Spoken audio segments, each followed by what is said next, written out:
খবরের কাগজের প্রথম পাতায় থাকে গুপ্ত রোগ অথবা ঋতুবন্ধের বিজ্ঞাপন, উলঙ্গ নারী মূর্তির ছবি, যা দেখে গোল্লাই যাচ্ছে এখনকার এই ইয়াং জেনারেশন। ভুলছে আবেগ, ভুলছে ঐতিহ্য। খবর থাকে ভেতরে পাতায়, তাও আবার এতো খবর বেশি। মেদিনীপুরে ঈশ্বরচন্দ্র বিদ্যাসাগরের জন্মদিন পালন হবে। সোনামুখী স্বর্ণময়ী নাট্য সংস্থা এই গ্রামে গ্রামে সংস্কৃতিটাকে বাঁচিয়ে রাখবে। এই খবর ছাপা হবে না। যদি সেদিন ক্রিকেট কিংবা ফুটবলের বিশ্বকাপ থাকে, সারারা নিজেদের কাকা দিদার খবর রাখে না, আর খবর রাখে ওই ফুটবল প্লেয়ার কাকা। ওই দেখুন, ওইদিকে আরেক সমস্যা দেখুন। সত্যি করে বলো, কি জানো তুমি? কেন দাদাকে দেখে চমকে উঠলো তোমার দিদি? আমি জানি না, এ বাড়িতে বউ হয়ে আসার আগে তোমার দাদাকে আমি চোখেই দেখিনি। আশ্চর্য! তাহলে দাদাকে দেখে রিনাদি ওইভাবে চমকে উঠলো কেন? তুমি বিশ্বাস করে প্রশান্ত, ছেলেবেলা থেকে দিদি খুব চুপচাপ, ব্যক্তিগত জীবনের কোনো কথাই কাউকে বলে না। দাদাকে কি জিজ্ঞাসা করবো তারও কোনো উপায় নেই। সব সময় মা দাদাকে ঘিরে আছে। তবে একটা বাক্স আছে। বাক্স? হ্যাঁ, ওই বাক্সটা সবসময় দিদি ড্রয়ারের মধ্যে তালা বন্ধ করে আছে। আর ওই বাক্সের মধ্যে যে কি আছে আমরা কোনোদিনও জানতেও পারি না। দাও দাও রিনা, ওই বাক্সটা আমায় দাও। আমি জানি তুমি ওই বাক্সটার মধ্যে তুমি তোমার অতীতকে লুকিয়ে রেখেছো। ওই বাক্সটা আমায় দাও। খুব জানতে ইচ্ছে করছে তাই না? পাক খাটতে তোমার ভালো লাগলো, আমার ভালো লাগে না। তাহলে কালই আমরা ওর বাড়িতে গিয়ে ওই বাক্সটাকে আগে সরিয়ে ফেলবো। সেই ভালো, সেই ভালো।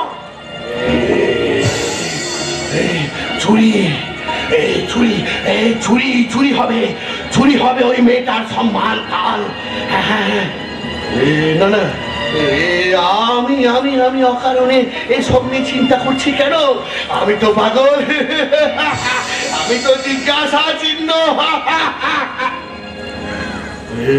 চিন্তা তো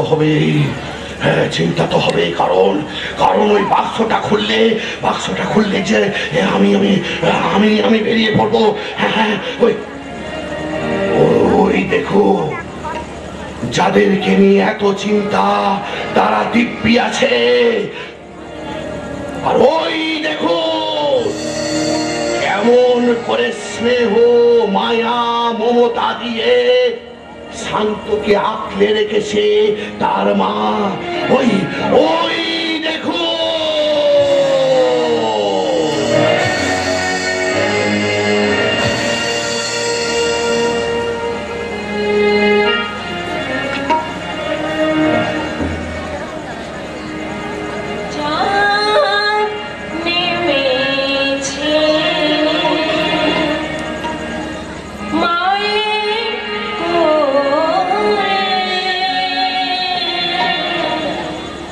জোছনা মাখা হাসি আমার খবর শোনাকে যে বড় ভালোবাসি।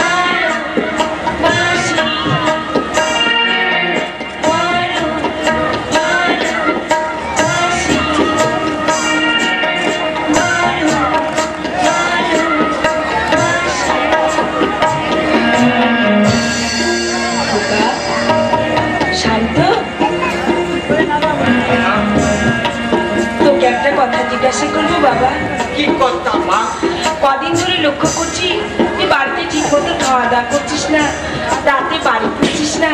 জিজ্ঞাসা করলে বলছিস নাইট ডিউটি ছিল। কি হয়েছে রে? আগে তুই কখনো এমন কথা বলিসনি। বলবো কিন্তু তার আগে তোমাকে একটা কথা দিতে হবে। আমি যা বলবো তা তুমি শুনবে। পাগল ছেলের কথা শোনো। ওরে, আমি কি কখনো তোর কোনো কথা ফেলেছি? না ভালো নেই, কিন্তু আজ যদি না বলে দাও, আর যদি ভাইকে বেশি ভালোবেসে। কি রে থামলি কেন? ভাইকে বেশি ভালোবেসে? বল কি বলতে চাচ্ছিস, বল বাবা। আমার এবারকে থাকতে ভালো লাগছে না মা। কেন? বলছি গত পরশুদিন যখন টিনার দিদিকে দেখে আমি চমকে উঠি, তখন তুমি বাবা সবাই জিজ্ঞাসা করেছিলে যে কেন চমকে উঠলাম। হ্যাঁ, কিন্তু সেদিন কিন্তু কোনো উত্তর দিসনি বাবা। আজ বলছি মা, টিনার দিদি একটা নোংরা মেয়ে মা। কি বলছিস তুই? একটা পতিতা বললি, পতিতা আমাদের কারখানার মালিকের সাথে ওর নোংরা সম্পর্ক আছে মা।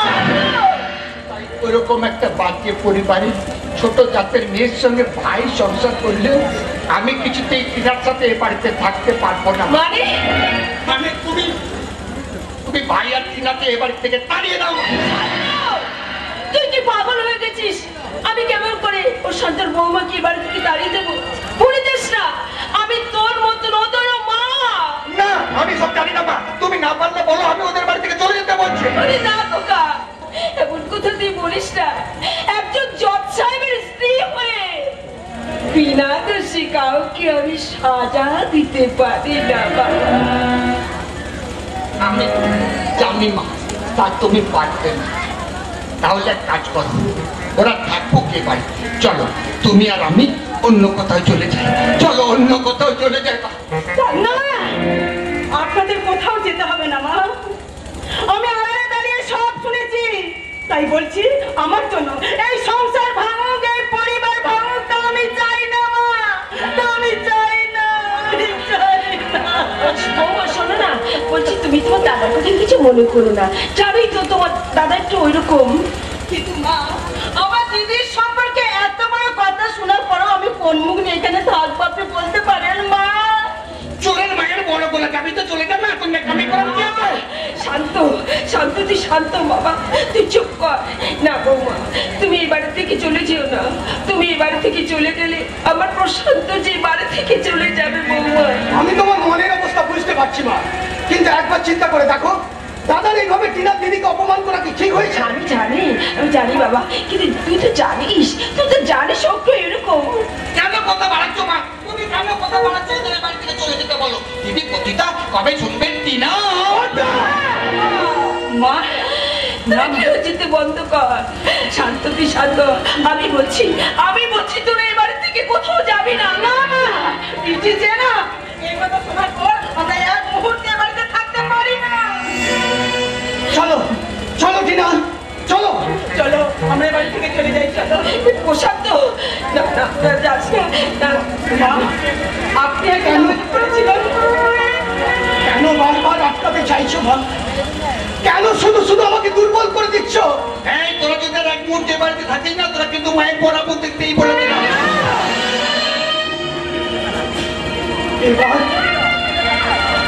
এবার আমাদের যেতে দাও মা, এবার আমাদের যেতে দাও। আপনি আমাকে বলেছিলেন আমি যেন বরদার সঙ্গে কোনো রকম খারাপ ব্যবহার না করি, আমি কিন্তু সেটা করিনি।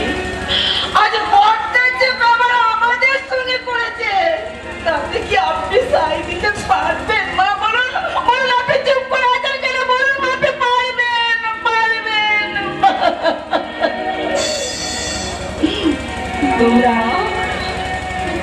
তোমরা চাও বৌমা, ভগবান তোমাদের মঙ্গল করুন। আজ আমি আমার স্ত্রীর প্রতি অন্যায়ের প্রতিবাদ করে চলে যাচ্ছি। দাদা আমাদের জন্য এ বাড়ির দরজা বন্ধ করে দিলেও আমাদের বাড়ির দরজা তোমাদের জন্য চিরকাল খোলা থাকবে মা, চিরকাল খোলা থাকবে। প্রশান্ত, আসছে না।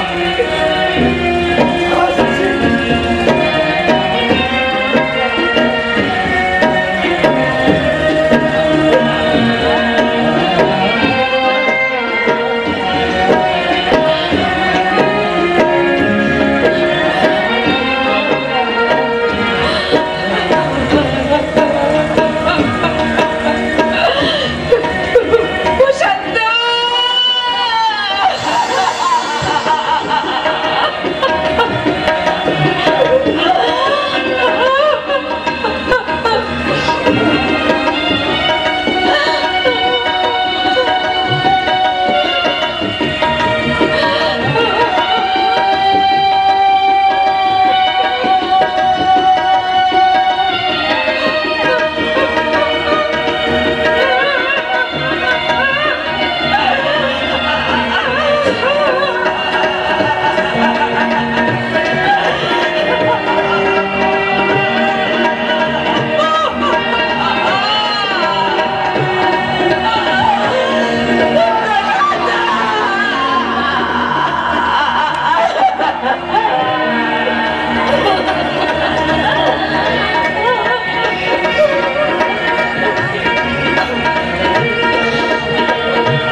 শান্তু, মা, তুই খুশি হয়েছিস তো বাবা?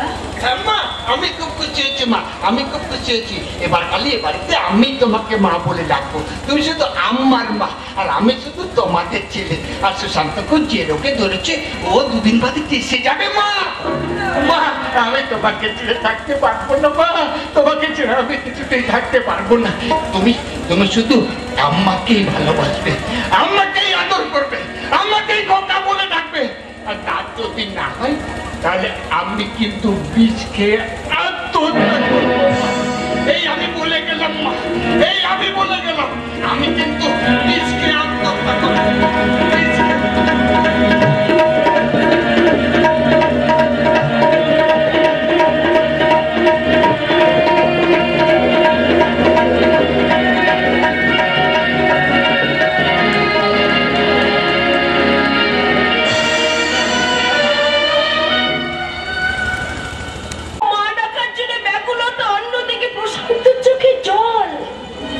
আমি কি করব?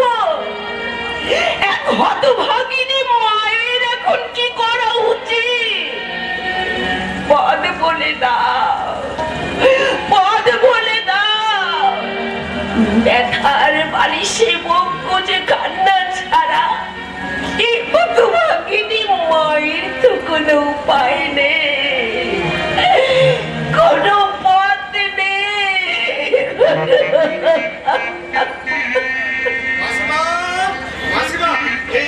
আপনি এখানে মাসিমা? হ্যাঁ বাবা প্রত্যয়, তুমি? হ্যাঁ মাসিমা আমি। কিন্তু আপনার কি হয়েছে মাসিমা? আপনার চোখে জল? ও কিছু নয় বাবা, মেয়েদের তো কান্নার জন্য জন্মায়, কিন্তু তুমি এখানে শান্তের সঙ্গে কোনো দরকার আছে বুঝি? না মাসিমা, আমার একটু সুশান্তের সঙ্গে প্রয়োজন। কিন্তু ও তো বাড়িতে নেই, তোমার মেসেমশাই ওকে নিয়ে একটু ডাক্তারখানায় গেছে। তাহলে তাহলে এখন আমি কি করি? কথাটা আমি কাকে বলি? কি কথা বাবা? সে সে আপনাকে বলা যাবে না মাসিমা। কি এমন কথা যা আমাকে বলা যাবে না? তুমি বলো, আমি শুনবো। কিন্তু পারবেন? পারবেন তো একটা কথা শুনে নিজেকে ঠিক রাখতে? পারবেন? পারবেন তো একটা ছবির দিকে নিজেকে শক্ত রাখতে? এসব তুমি কি বলছো বাবা? আমি তো তোমার কোনো কথাই বুঝতে পারছি না। না বোঝারই কথা মাসিমা। কারণ কারণ শান্তকে যে আপনি নিজের থেকেও বেশি ভালোবাসেন, আর তাই কথাটা বলতে আমার ঠোঁট কাঁপছে মাসিমা। একটা ছবি আপনাকে দেখাতে আমার হাত কাঁপছে মাসিমা। কি কথা? কিসের ছবি?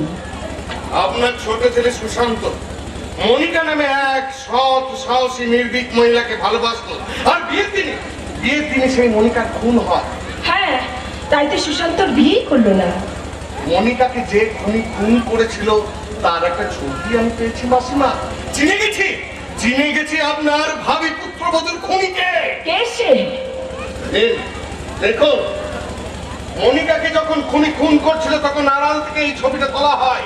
এতেই আছে মনিকার খুনির ছবি।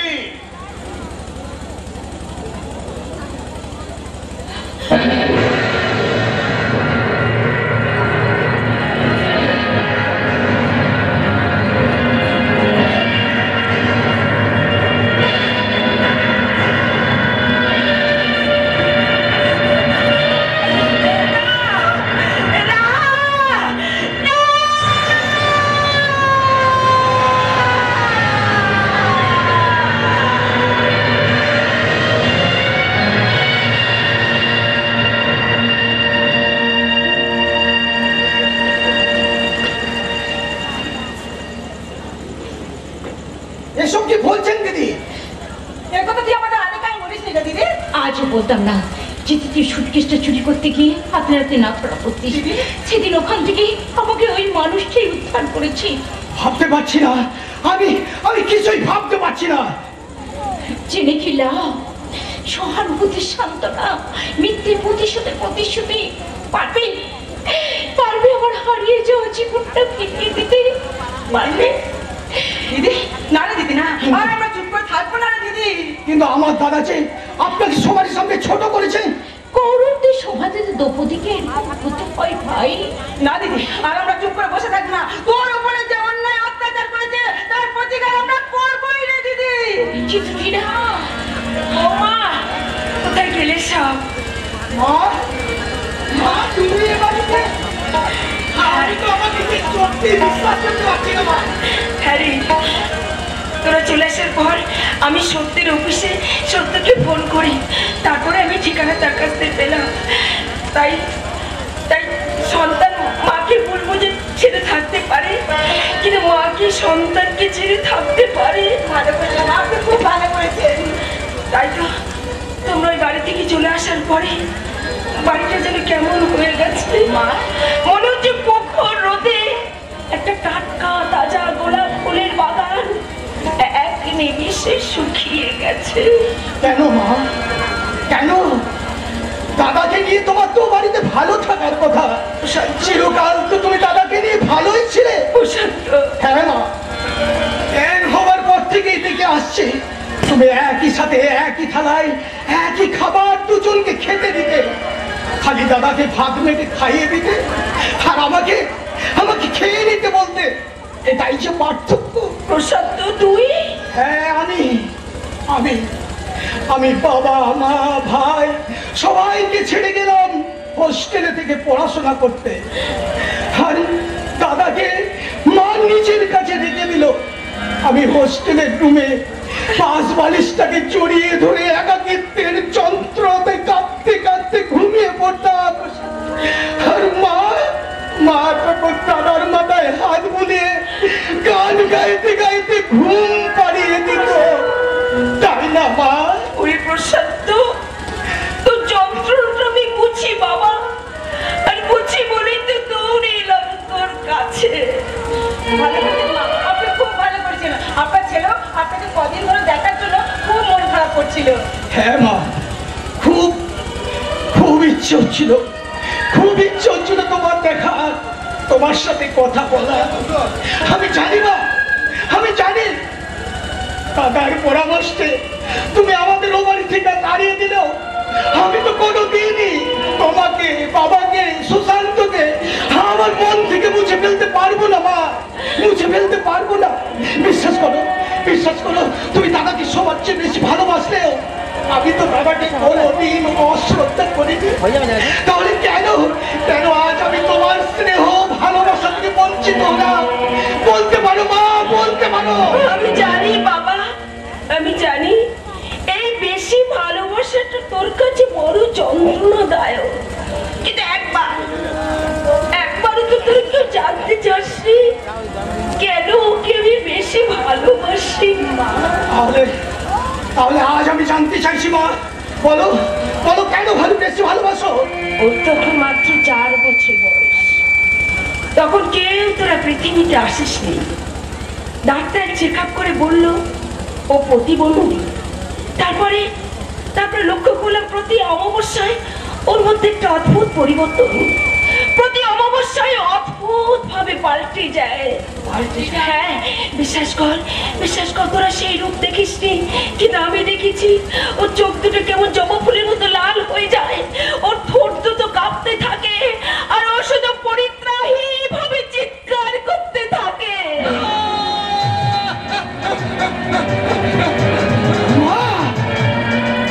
হ্যাঁ, আমি ছাড়া ওকে কেউ শান্ত করতে পারে না। তাই তো ওকে বেশি ভালোবাসা দিয়ে আমার বুকে জড়িয়ে ধরে রেখেছি। তাছাড়া ডাক্তারবাবু বলেছেন এইসব রোগীর ওষুধই একমাত্র ভালোবাসা। তাই তো বেশি ভালোবাসা দিয়ে আমি ওকে বুকে জড়িয়ে ধরে রেখেছি। ও যে আমার অবোধ বড় ছেলে। মা, আপনি কোনো অন্যায় করেননি মা, আপনি কোনো অন্যায় করেননি। এই ধরনের লোককে ভালোবাসা দিয়ে সুস্থ করতে হয় মা। হ্যাঁ, মিলে যাচ্ছে সেদিনে সেই অধ্যায়টার সঙ্গে আমার জীবনে চরম অধ্যায়টা মিলে যাচ্ছে।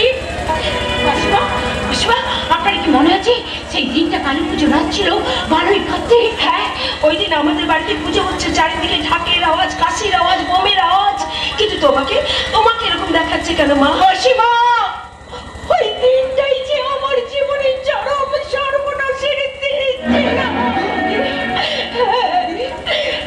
শান্ত যে বাসি করে প্রতিদিন কারখানায় যেত, আমি সেই একই বাসি করে প্রতিদিন যিশুরি পড়াতে যেতাম।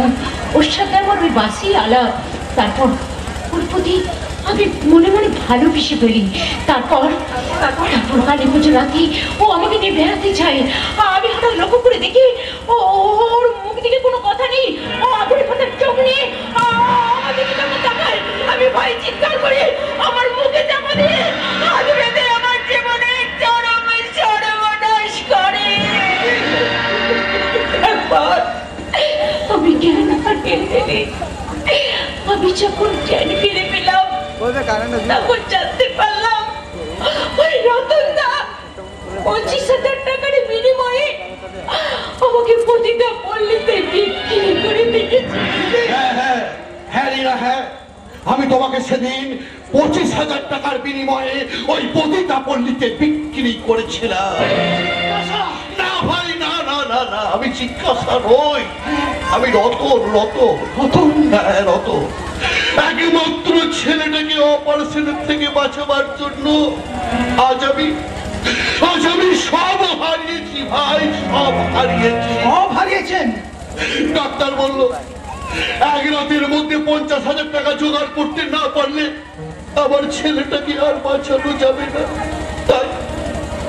তাই আমি যখন ওই 50,000 টাকার জন্য বিভ্রান্তর মতো ছুটতে চলি টাকার সন্ধানে, সেই সময় ওই রাতে ওই শয়তান শান্ত আমায় ডেকে পাঠায়, বলে যাই বড়ি রেখে গঙ্গার জলে ফেলে দিয়ে আমি তোকে 25,000 টাকা দেবো।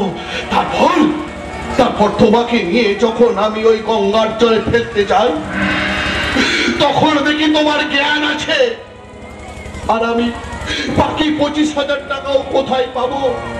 তাই কোনো উপায় না দেখে সেই দিন আমি ওই বাকি 25,000 টাকার জন্য তোমাকে প্রতিটা পল্লীতে বিক্রি করেছিলাম।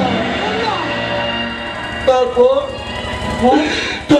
50,000 টাকা নিয়ে আমি যখন মহা আনন্দে ঘরে ফিরি, তখন দেখি 4 অপারেশনের জন্য আমি এত কিছু করলাম, সে আমার একমাত্র ছেলেটা মারা গেছে।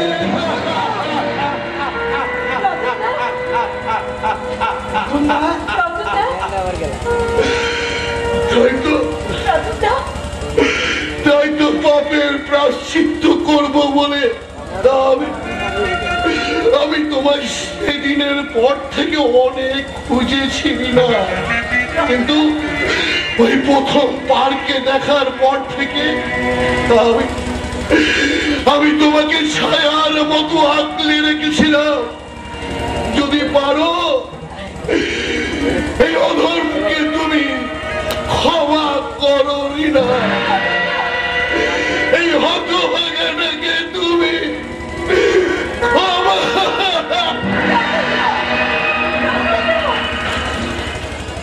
আমি কি শুনলাম? আমি শান্ত সম্পর্কে নতুন করে এসব কি শুনলাম? আমার বড় ভয় করছে। তোরা সবাই মিলে বাড়ি ফিরে চল, সামনে আমার অমাবস্যা। আমার মনটা বড্ড কোকাইছে বাবা। না আর তা হয় না। দাদা যে দিব্যি দিয়েছে সেই দিব্যির পরে আর আমি টিনাকে নিয়ে ওই বাড়িতে কোনো দিনই ফিরে যেতে পারবো না। শোন না, আমি তো দাদাকে বলে দিব্যি তুলে নিতে বলি, তো দাদাকে বললে তুই তো বৌমাকে নিয়ে কালী পুজোর দিনের বাড়িতে যাবি। আর তোরা যদি কালী পুজোর দিন বৌমাকে নিয়ে বাড়িতে না যাস, তাহলে 150 বছরের পুজো আমি বন্ধ করে দেব।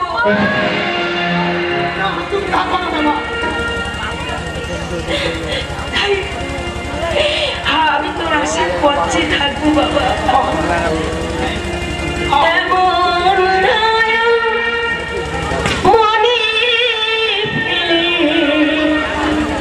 কোন দেশেতে যা যেদিকে চাই সেদিক শুধু আধার দেখে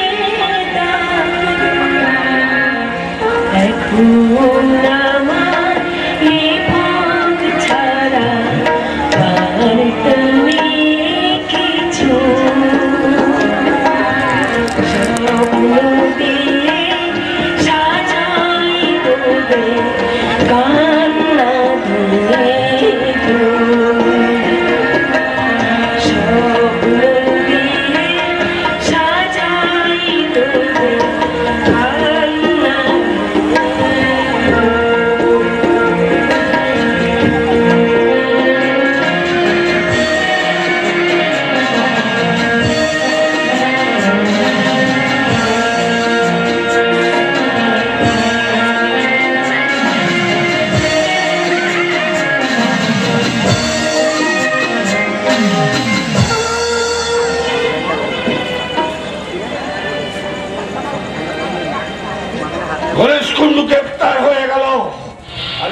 এখন তোদের বস নয়, এখন আমি তোদের বস।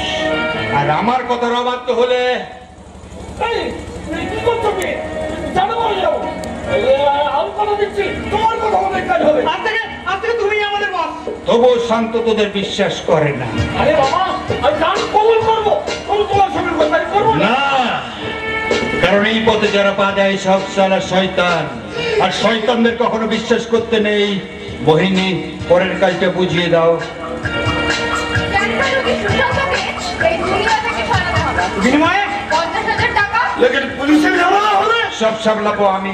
আরে তুমি বাদে এসে পড়তে দেবে, তার জন্য ফুটবল ঝামেলা করে কি লাভ? লাভ লাভ ভট্টাচ বাড়ির একচ্ছত্র মালিকানা, এবং যত শীঘ্র সম্ভব। ঠিক আছে হয়ে যাবে। রুপিয়া ধরে বাড়ালেও মানুষ কোন করে মতো এত খতরনাক কাজ করবো, অথচ নিজেরা ভোকা করবো, এ তো হতে পারে না। বল কত দিতে হবে? আর কমসে কম 1 লাখ রুপিয়া। আর একটা লুকরো মানুষকে খুন করতে 1 লাখ টাকা? এখানে যেমন টাকা আছে তেমনি প্রচুর রিস্ক আছে। ধরা পড়লে বড় ধরায়, আর কমসে কম 3 বছর জেল। এই চললেই তো কলেজ স্কুলগুলো আমাদেরকে জামাই আদর করে বসতো। আরে ঠিক আছে ঠিক আছে, এই নে।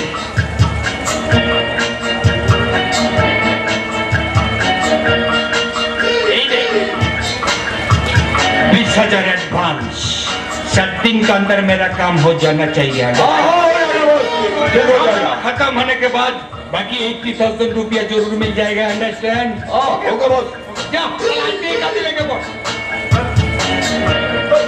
सुन बहुत होशियारी से काम करना होगा।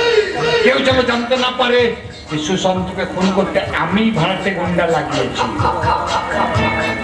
बिल्कुल चिंता मत कीजिए बस, ऐसा बंदा जो काम कर रहा है खुद अल्लाह ताला भी टेर पावेगा, क्योंकि याद रखना अगर मेरा नाम सलाहत का डालोर।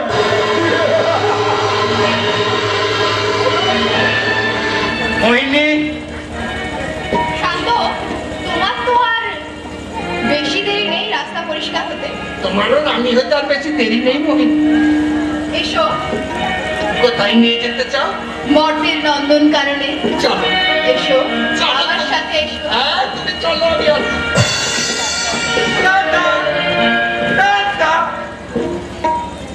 বারবনিতা মোহিনী আমাকে লালসার ফাঁদে জড়াতে চাই।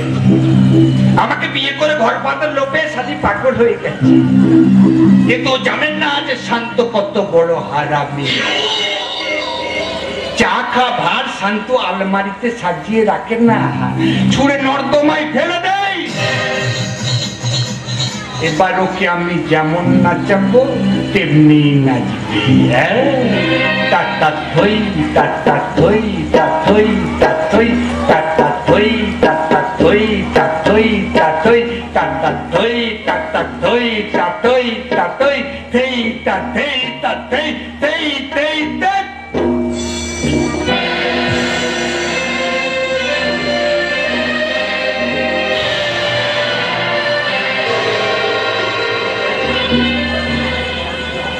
ঝিরি ঝিরি বাতাস কাঁদে, তোমায় মনে পড়ে। ঝিরি ঝিরি বাতাস কাঁদে, তোমায় মনে পড়ে। দেখি দেখা যায় বড় একা লাগে, চোখে যে মেঘ পড়ে। ঝিরি ঝিরি বাতাস কাঁদে, তোমায় মনে পড়ে।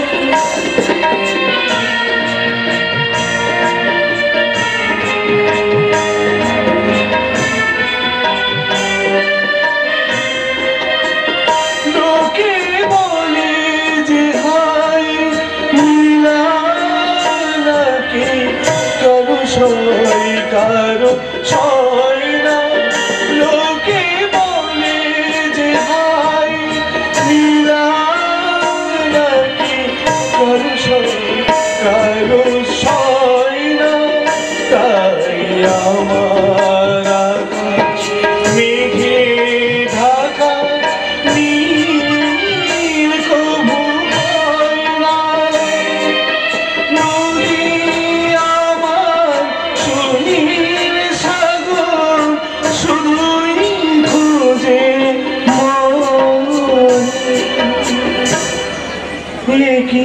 ব্যথা জাগে বড় একা লাগে চোখে জিমিক করে ঝিরি ঝিরি বাতাস কাঁদে তোমার মনে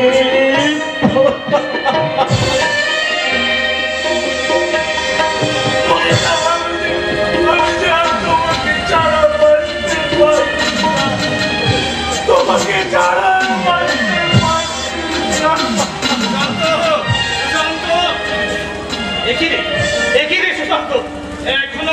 এখনো তুই অন্ধকারের মধ্যে নিজেকে ডুবিয়ে রেখেছিস বাবা। অন্ধকারী অন্ধকারী যে আমার শেষ ঠিকানা বাবা। শান্ত, তুমি কি কিছু বলছিলে বাবা? হ্যাঁ রে, আমার ওষুধ খাওয়ার সময় হয়ে গেছে, একটু ওষুধটা নিয়ে আয় তো বাবা। আচ্ছা তুমি তুমি বসো, আমি এক্ষুনি তোমার ওষুধ এনে দিচ্ছি। হ্যাঁ রে, তোর মা কোথায় রে? মা বোধহয় রান্নাঘরে আছে। আচ্ছা তুমি বসো, আমি মাকে পাঠিয়ে দিচ্ছি। তাই দে, তোর মার সাথে আমি কিছু কথা বলি। বেশ কয়েকদিন ধরেই দেখছি এই বাড়ির উপর দিয়ে একটার পর একটা দুর্যোগ বয়ে যাচ্ছে। এই ভরচাক বাড়ির শেষ পরিণতি যে কি হবে আমি আমি কিছুই বুঝতে পারছি না, কিছুই বুঝতে পারছি না। ও শান্ত, তোমার সঙ্গে আমার কিছু কথা আছে বাবা। কিন্তু তোমার সাথে কথা বলার মতো প্রবৃত্তি আমার নেই। তুমি যে আরম্ভ করেছো তাতে মনে হচ্ছে আমাকে নাই শেষ বয়সে এসে ওই বিচারকের আসনে বসে কলম টানা ভাঙতে হয়।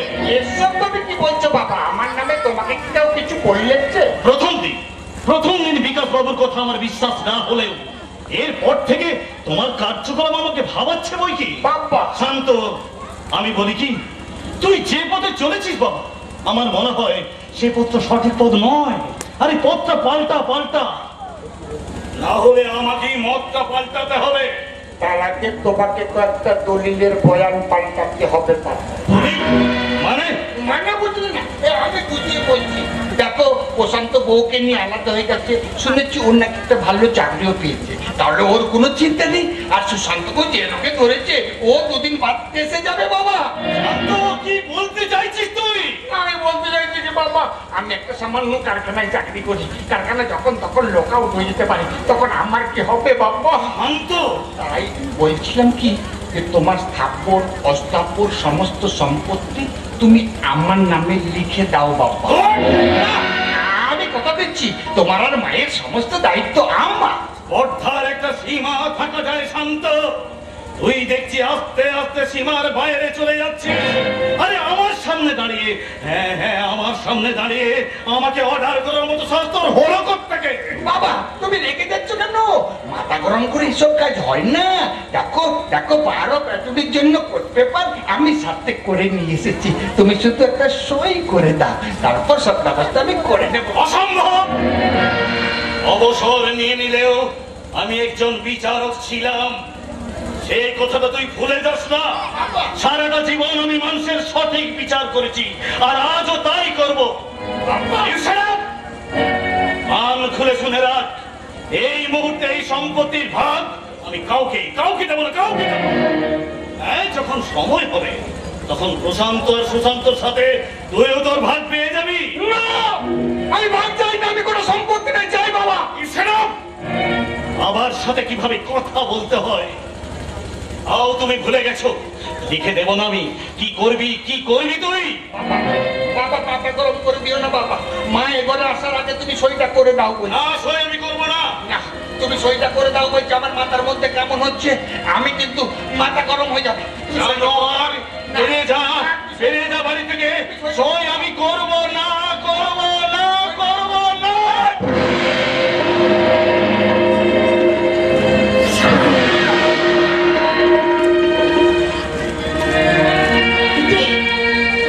তুই কি করলি?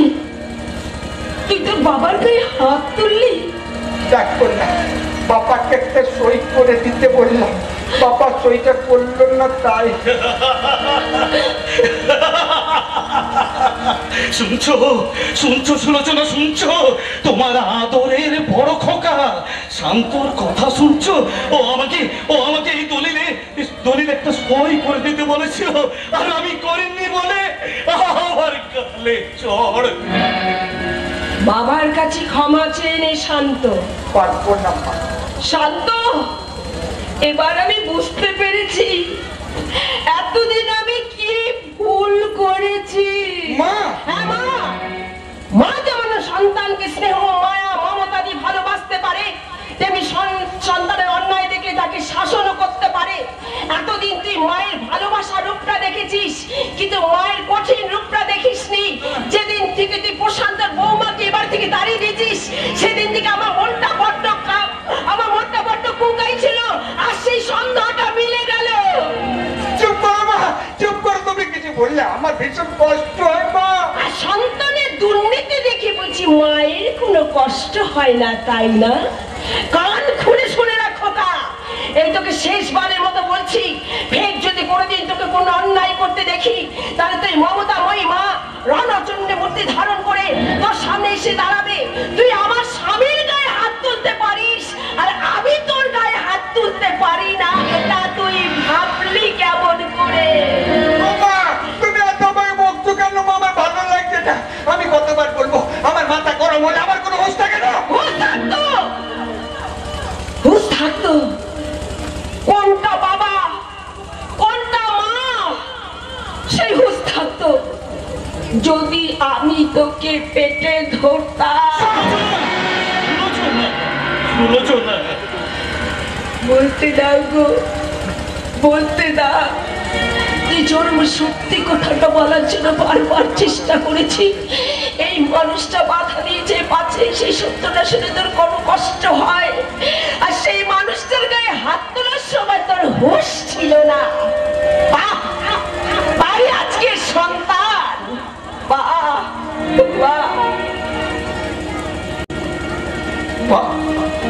ও মা, এ তুমি কি শোনালে মা?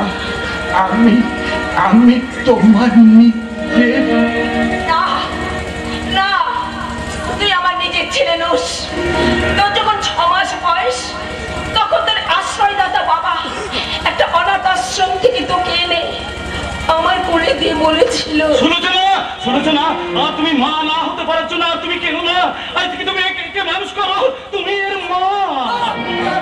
আর সেই মানুষটার গায়ে হাত তোলার সময় তোর হুঁশ ছিল। তবু তোকে শুনতে হবে। সবাই জানে তুই প্রতিবন্ধী, তুই মানসিক রোগী, তার জন্য তোকে বেশি ভালোবাসি। কিন্তু না, আমি তোকে এতদিন অন্ধের মতো কেন ভালোবেসে এসেছিস জানিস? তার কারণ তুই এ বাড়িতে আসার পর আমি প্রশান্তকে গর্ভে ধারণ করি, মাতৃত্বের স্বাদটা বুঝি। তাই তো এই বাড়ির কাছে তুই দেবতা, আর সেই দেবতার মহত্ব যায় ধ্বংসের মুখে। মা, ও মা, তাহলে সত্যি আমি একটা অনাথ মা, আমি একটা পরিচয়হীন রাস্তার ছেলে মা। আমি তোমার নিজের ছেলে নই, তুমি আমার নিজের মা নও, শুধু ভাইয়ের মা, ভাই